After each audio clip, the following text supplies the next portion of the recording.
Viewers, welcome to my channel. आज हम सी जेन Johnson के बुक आपकी अवचेतन मन की शक्ति से आगे का 24 चैप्टर पढ़ने जा रहे हैं। आगे बढ़ते रहे। आत्मज्ञान की राह पर अग्रसर होने के लिए आपको साधन नियंत्रण ज्ञान की खोज के इस कार्य में रोज कुछ न कुछ जुड़ता रहता है।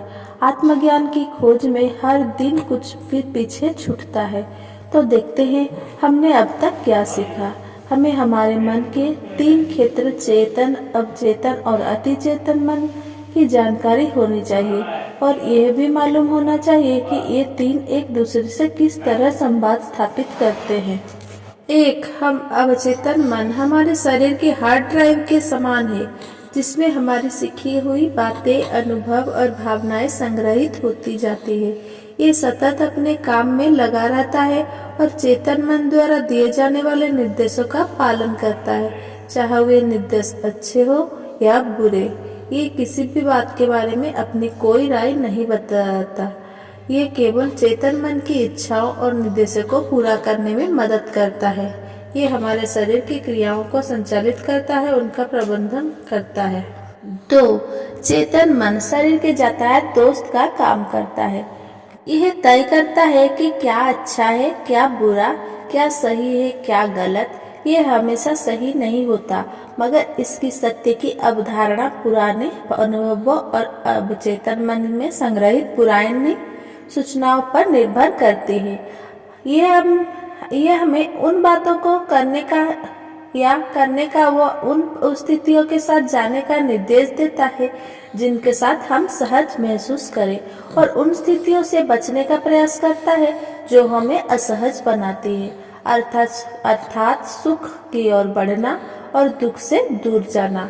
3. अति चेतन मन हमारी समस्त रचनात्मक का स्रोत है और चेतन मन को उन सभी सूचनाओं को भी टटोलने का मौका देता है जो सामान्यतः हमारे अवचेतन मन की स्मृति का हिस्सा नहीं होती। जब हम रचनात्मक रूप से प्रेरित होते हैं तो ये हमारे शरीर में सकारात्मक ऊर्जा के प्रवाह को संभव बनाता है। यह जानना महत्वपूर्ण है कि चेतना पदार्थ और उसकी अवस्थाओं का निर्माण करती है। पदार्थ चेतना को निर्मित नहीं करते। कोई पुस्तक, ज्वाला, आइपैड या यह पुस्तक जिसे आप पढ़ रहे हैं, इसे सोच समझकर होश हवास में ही बनाया गया है।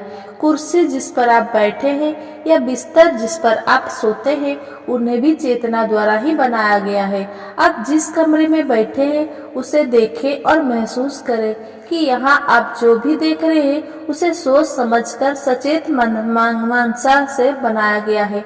अतः हमें रचनात्मक का यह अतुल्य उपहार मिला है। हम अपनी चेतना के बल पर हमारी वास्तविकता को गढ़ते हैं। अब हम ये भी जानते हैं कि चेतना किस तरह काम करती है और इसके तरीके भी हमारे पास है।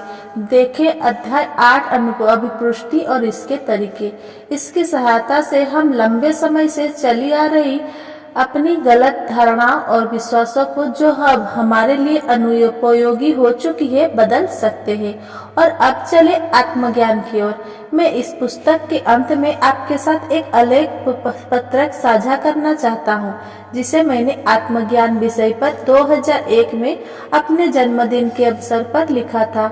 इसमें बहुत सी बातें वही है जो आप इस पुस्तक में पढ़ चुके हैं। पहले मैंने इन अंशों को संपादित करने का विचार किया था, मगर फिर महसूस हुआ कि ऐसा करने से विषयांतर का खतरा है और यूं भी दोहराव सीखने की प्रक्रिया में सहायता करता है।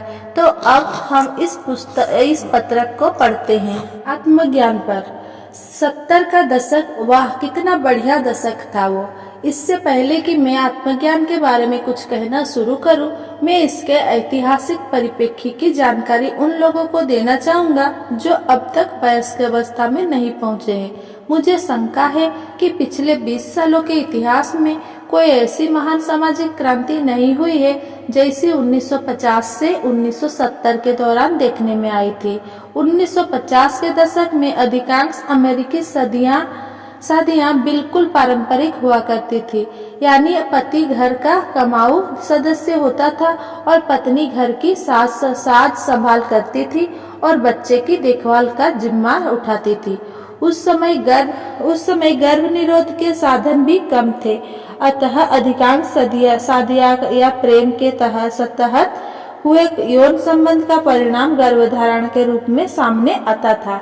एक युवा जोड़ा जो प्रेम में पड़ता था अक्सर शादी इसीलिए करता था कि वे साथ साथ रह सके। 1950 के दशक में शादी के बिना दो लोग का एक साथ रहना लज्जाजनक माना जाता था और समाज में घोर अस्वीकृत था। इस समय तक स्त्री स्वतंत्रता यह शब्द प्रचलन में नहीं आया था। सेल्फ ऑर्डर अब तक स्कूल में था, अतः उपभोक्तावाद का जन्म भी अब तक उन्मायन इंक्यूबेशन में था। समलैंगिक संबंधों के पक्ष में कोई आंदोलन शुरू नहीं हुआ था। आप कल्पना कर सकते हैं इन परिस्थितियों के चलते व्यक्ति और समाज में व्याप्त तनाव की क्या स्थिति रही होगी, और अवसर मिलते ही विस्फोट होना आवश्यक भी था। गर्भ निरोधक गोलियां के आविष्कार ने सामाजिक क्रांति को प्रेरित करने के लिए उत्प्रेरक का काम किया। ये 1960 के दशक में हुआ। अब युवा या किसी भी उम्र के व्यक्ति गर्भधारण से डरे बिना यौन संबंध का पूरा आनंद ले सकते थे। 1960 के दशक के बीच से अंत तक समाज ने किसी जोड़े का चर्च में विवाह समारोह हुए बिना भी एक साथ रहना स्वीकार करना शुरू किया। इस क्रांतिकारी सामाजिक बदलाव का दूसरा कारण वियतनाम का युद्ध बना।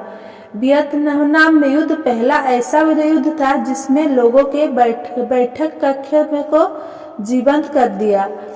वो उस समय किसी भी परिवार के लिए आम नहीं था कि वे एक साथ रात का भोजन करते हुए डरे सहमे हुए से टीवी के समाचार देखें, मगर वियतनाम युद्ध के समय यह होने लगा।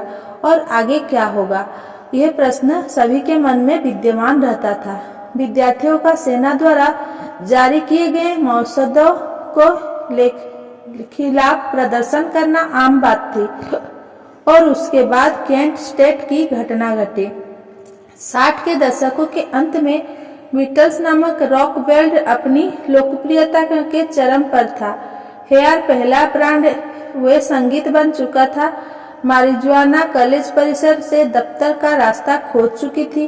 स्त्रियों ने अंतर्वस्त्र पहनने की बंदिश से इनकार करके असंख्य अंतर्वस्त्र जला कर डाले थे, और नारी स्वतंत्रता असली ध्येय बन चुकी थी। राल्फ नाडर ने उपभोक्ताओं के अधिकारों की बात को जनता के सामने लाया। समलैंगिक रिश्ते रखने वाले लोगों अपने खोल से बाहर आ रहे थे, और महर्षि महेश योगी ने दिव्य ध्यान की अवधारणा को पश्चिम में प्रशस्त किया। कल्पना करें कि ये सारी घटनाएं केवल 20 वर्षों के दरमियान घटी। समाज की संरचना बदल रही थी, जिसके चलते लोगों को अपनी गतिविधियों और व्यवहार को अपने सच्चे सत्व के साथ एक रूप करने की अनुमति मिलने लगी थी। मानव विकास के ये आंदोलन आत्म-सहायक पुस्तक संगठनों और सामाजिक दबाव से बाहर उत्प्रेरण के द्वारा शुरू हुए थे। अधिक से अधिक लोग आत्मावलोकन करके अपने आप से प्रश्न पूछ रहे थे, मैं यहाँ क्यों हूँ, ये सब क्यों घट रहा है, मेरे जीवन का लक्ष्य क्या है।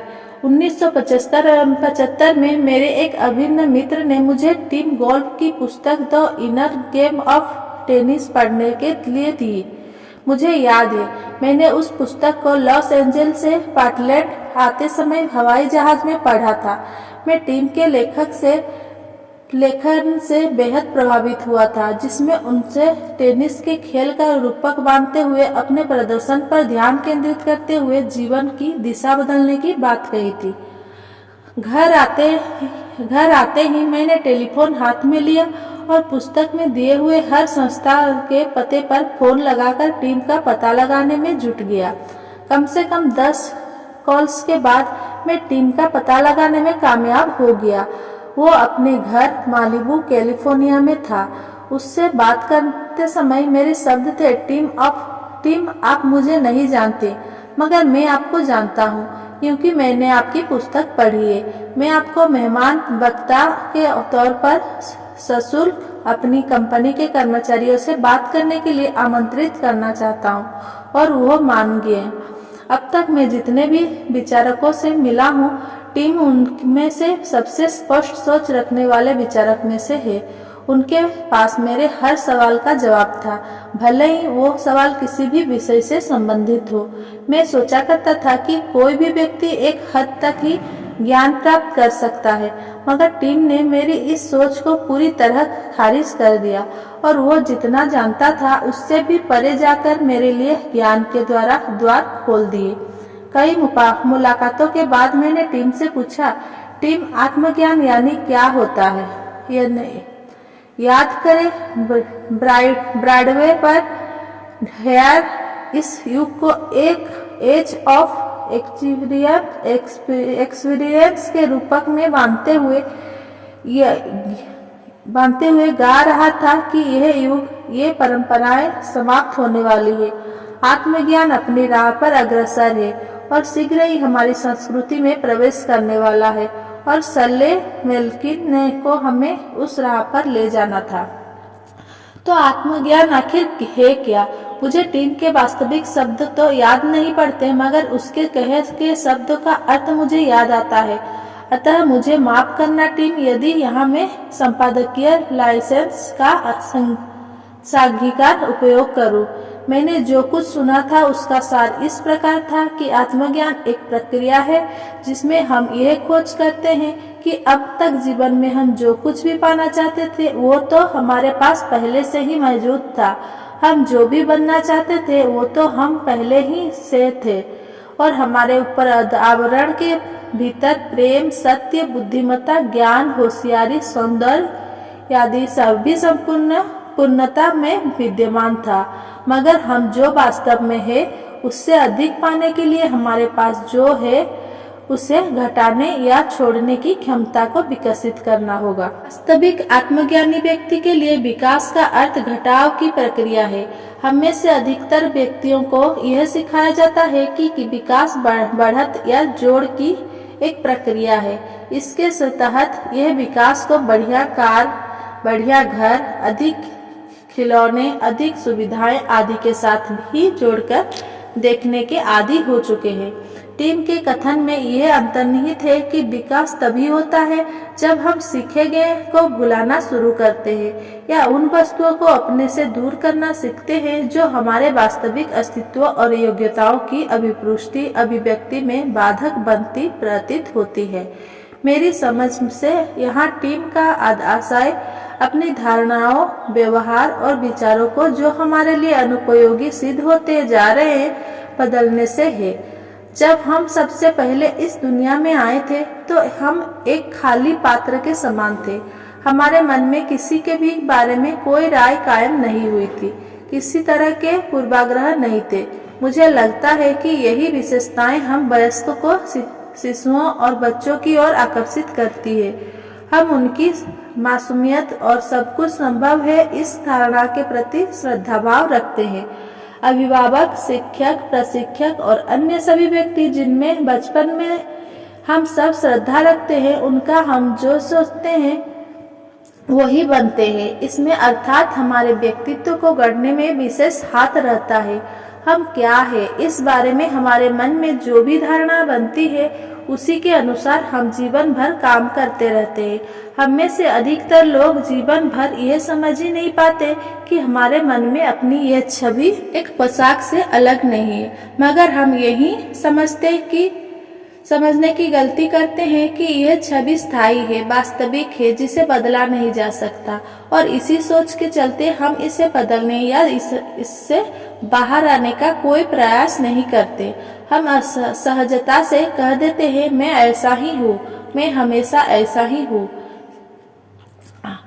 हम सब तभी विकास करना शुरू करते हैं जब हम यह जान लेते हैं कि हमारा वास्तविक व्यक्तित्व हमारे द्वारा स्वयं के लिए गढ़ी गई छवि से एकदम भिन्न है और यह विकास अपने मिथकों को और उन गलत धारणाओं को बदलने पर ही संभव होता है जो हमारे पथ को अवरुद्ध करती चलती है। अब हम वास्तविक सत्य और सत्य के बारे में हमारी गलत अवधारणा के फर्क को स्पष्टता से महसूस कर रहे हैं। ये एहसास अपने साथ सशक्तिकरण और स्वतंत्रता का भाव लेकर आता है। आत्मज्ञानी व्यक्ति अपने हर काम की जिम्मेदारी स्वयं लेता है और किसी गलती के लिए भाग्य को दोष नहीं देता। यह आत्मज्ञान है। अतः अंत में इस सत्य को जान लेना और इस सत्य को धारण करना दोनों बात एक समान नहीं है। सत्य को जानने के बाद भी हमारे लिए अपने आवरण और उन अवधारणाओं और विचारों को जिनके बनने में हमारा बहुत सा समय लगा है, एकदम बदलना बहुत ही कठिन होता है।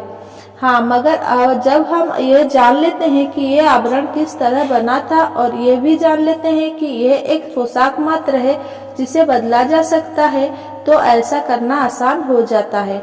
उपसंहार में यही कहना चाहूँगा कि आत्मज्ञान क्या है, इसकी जानकारी होने या कोई व्यक्ति पर कितनी अच्छी तरह से बात कर पाता है या उसके बारे में लिख पाता है, इससे यह तय नहीं होता है कि वो व्यक्ति वास्तव में आत्मज्ञानी है।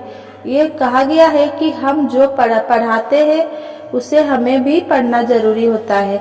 जैसे कि मैंने ईश्वर के साथ अपने रिश्ते के बारे में बताया, ईश्वर हमेशा मेरे साथ है, मगर हो सकता है हमेशा ईश्वर के साथ ना रहो। इस यात्रा में मुझे और डॉक्टर मर्फी को सहयात्री बनाने के लिए आप सभी को धन्यवाद। आप जैसे हो कमाल के हो, अपने वैभव को स्वीकार करें। कल्पना करें कि आप टग बोट में सवार है और एक कचरे से भरी नाव को किनारे तक लाने के लिए आप अपनी पूरी ताकत लगा रहे हैं। कचरे से भरी नाव वास्तव में आपका अतिरिक्त भार है। सोचे कि जीवन की इस यात्रा में अपने आप पर कितना अतिरिक्त भार लाद लिया है, जिसका आपके लिए कोई उपयोग शेष नहीं रहा है। हमारे घर में हम कचरा नियमित रूप से बाहर फेंकते हैं, तो फिर यही प्रक्रिया हम अपने मन के साथ क्यों नहीं अपनाते? और अब तो आप जानते हैं कि ये कैसे किया जाता है। हमें बस इतना करना है कि एक रस्सी से सारे कचरे को बांधकर स्वयं से अलग कर देना है और अपने आप को स्वतंत्र करना है, ताकि हमारी नैया अपने बेकार के बोझ को त्याग कर जीवन की लहरों पर आसानी से गतिमान हो सके। आप सभी को और उस बेहतर दुनिया को ढेर सारा प्यार, जिसे रचने की क्षमता हमारे भीतर है और जिसे हम अपने बच्चों और आने वाली पीढ़ियों को विरासत में देकर जाएंगे। कलाकार उसके द्वारा उपयोग किए गए रंगों से नहीं पहचाना जाता या दूसरे शब्दों में कोई रंग किसी कलाकार की पहचान नहीं बन सकते। वो जानता है कि वो उन रंगों को चुनता है और उन्हें एक ब्रश की सहायता से चित्र में भरता है। आप भी अपने विचार द्वारा अपनी वास्तविकता को गढ़ते हैं। आप स्वयं अपने विचार नहीं बन सकते। आप वो व्यक्तित्व है जो उन्हें अनुभव करता है। यदि कलाकार अपने हाथों को रंग पुता पाता है, तो वो उन रंगों की प्रकृति को समझते हुए उन्हें आसानी से छुड़ा सकता है। यदि आप यह जानते हैं कि कुछ विचार आपकी क्षमताओं को सीमित कर रहे हैं, मगर आप उन्हें अपने व्यक्तित्व का अभिन्न हिस्सा मानते हैं, तो